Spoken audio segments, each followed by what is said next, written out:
आणि तुम्हाला जर माहित नसेल ना, कानावर नसेल, काय काय लोकांना माहिती आहे, जर आपली या महाराष्ट्रातल्या जनतेची ताकद काय आहे ना, जर काही काही जणांना काही काही जण विसरले असतील किंवा माहित नसेल, तर तुम्हाला एकदा परत जाणीव करून देतो. महाराष्ट्रातली जनता ही देशाची मालक आहे, मालक. महाराष्ट्रातल्या जनतेने जर वोट नाही केलं तर सरपंच असू दे, नगरसेवक असू दे, मुख्यमंत्री असू दे, पंतप्रधान असू दे, त्यातले सगळे जे नियुक्त होतात पोलीस वगैरे असू दे, जर वोट नाही केला महाराष्ट्रातल्या जनतेने, तर अजिबात सरकार बनू शकत नाही.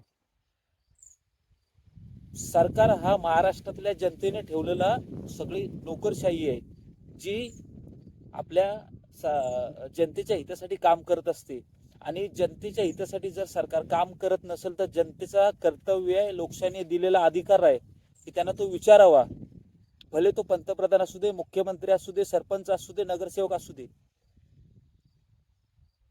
जर जनतेच्या हिताची काही कामं होत नसतील तर जनतेने विचारलं पाहिजे. हे आपण तुम्हाला सांगतो, हे आपण नोकरीत व्यस्त आहो ना, कामधंदे वगैरे करण्यात व्यस्त आहो. हे एक दिवस आपला जीव घेणार आहे. जर 24 तासातला अर्धा एक तास आपला जर आपल्या जागरूकतेसाठी आपण देत नसू, तर ह्याच्यात भली मोठी नुकसान आपलीच आहे.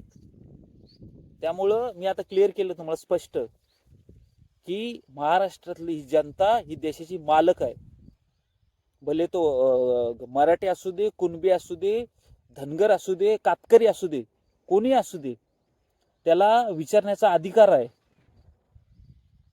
तो जर मतदान करतोय, तो जर देशाचा नागरिक आहे, देशात तो जर राहतोय, तर त्याला लोकशाहीने दिलेला अधिकार आहे की त्यानं तो विचारावा.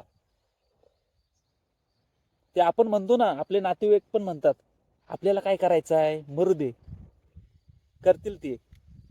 म्हणजे भगतसिंग, शिवाजी महाराज, संभाजी महाराज लढणारी माणसं काय फक्त दुसऱ्याच्या घरात जन्माला यायची का? प्रत्येक, हे बघा, मी बोलतो ही ना नातेवाईकांची बाजू घेऊन, ना राजकारण्यांची बाजू घेऊन, ना मित्रांची बाजू घेऊन. प्रत्येकाने प्रत्येकाची रिस्पॉन्सिबिलिटी, जबाबदारी घ्यावीच.